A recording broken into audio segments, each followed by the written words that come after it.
मला वाटतं की राज्य सरकारने सन्माननीय माननीय मुख्यमंत्री महोदयांच्या नेतृत्वामध्ये हे शिष्टमंडळ गेलं पाहिजे। आणि 5 का 5 आकडा अधिकाऱ्यांनी कुठून काढला, 500 का नाही? नसबंदी करण्यासाठी सायंटिफिक पद्धत आहे, तर मग या सायंटिफिक पद्धतीमध्ये 500 जर बिबट आपण नसबंदी केले तर त्यातून मग 3 वर्षाची मुदत मी समजू शकतो। पण 5 बिबट्यांवर करायची 3 वर्ष वाट पाहायची हे अनाकलनीय आहे। आणि या बाबतीमध्ये या निर्णयामध्ये पुन्हा एकदा फेरविचार झाला पाहिजे।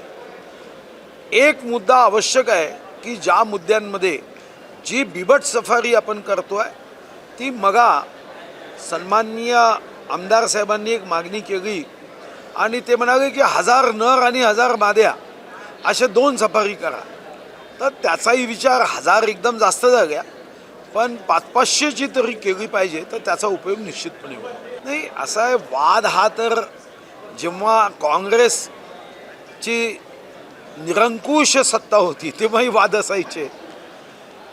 वाद हा मनुष्य स्वभावाला अभिप्रेत असा हा आमच्यामध्ये असणारा एक गुण आहे।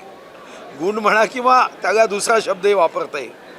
तर साधारणतः एका पक्षात वाद असणं, 2 पक्षातल्या कार्यकर्त्यांमध्ये वाद असणं, महाविकास आघाडीमध्ये वाद असणं, वाद याचा अर्थ एकमेकाच्या संपवण्याच्या भावनेपर्यंत येऊ नये। वाद विषयांवर असू शकतात, मतमतांतरे असू शकतात, पण आत्ता जो वाद तुम्ही म्हणालात हा वाद वाढता कामा नये याची काळजी महायुतीच्या नेते घेतील हा विश्वास आहे। तर भारतीय जनता पार्टीनी जो भुवनेश्वरमध्ये केंद्रीय कार्यकारिणीमध्ये ठराव केला आहे तो ठराव तर अजून मागे घेतलेलाच नाही आहे ना। मग तो ठराव भाजपचा कायम आहे। फक्त एवढंच आहे की 14मध्ये आम्हाला स्पष्ट बहुमत एखाद्या राज्याच्या ठरावासाठी करता येईल असं बहुमत नव्हतं। आणि आम्ही ज्यांच्यासोबत सरकार बनवतो ते पक्ष कधीही या बाजूनी समर्थन द्यायला तयार नव्हते। मी सुद्धा 95 ते 99च्या मधात स्वतंत्र विदर्भ राज्याचा ठराव मांडला होता, पण कोणीच त्याला समर्थन द्यायला आजही तयार नाही। आजही आदित्य ठाकरे साहेबांनी स्वतंत्र विदर्भ राज्याचा ठराव मांडावा विधानसभेत। गुरुवारी सत्तारूढ पक्षाची आज चर्चा आहे, गुरुवारी विरोधी पक्षाची आहे। त्यांनी स्वतंत्र विदर्भ राज्याच्या मागणीचा ठराव आदित्य ठाकरे साहेब किंवा त्यांच्या पक्षांनी मांडावा, मी समर्थन देईन। आक्षेप साधे आहे।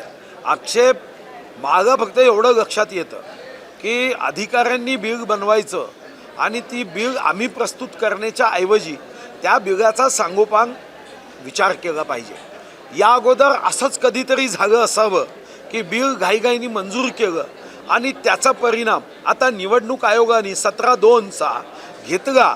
काही कारण नाही, 24 नगर परिषदच्या निवडणुका पुढे ढकलल्या, काहीच कारण नाही। पण जेव्हा निवडणूक आयुक्तांना मी विचारणा करतो तेव्हा ते सांगतात आमच्या हाती काय, कायदा तुम्ही केला। मग कायदा करताना आम्ही पूर्ण होशो हवासमध्ये चर्चा मंथन करून केलं पाहिजे। उद्या अंमलबजावणी करणाऱ्यांना दोष देऊन फायदा काय आहे? निवडणूक आयुक्त फक्त अंमलबजावणी करतात, कायदे आम्ही करतो। मग कायदे करताना अभ्यासपूर्ण जर कायदे केले नाही, आणि म्हणून माझा दोन्हीही कायद्याच्या संदर्भात भाव होता की कायदा करताना अतिशय विचारपूर्वक केला पाहिजे।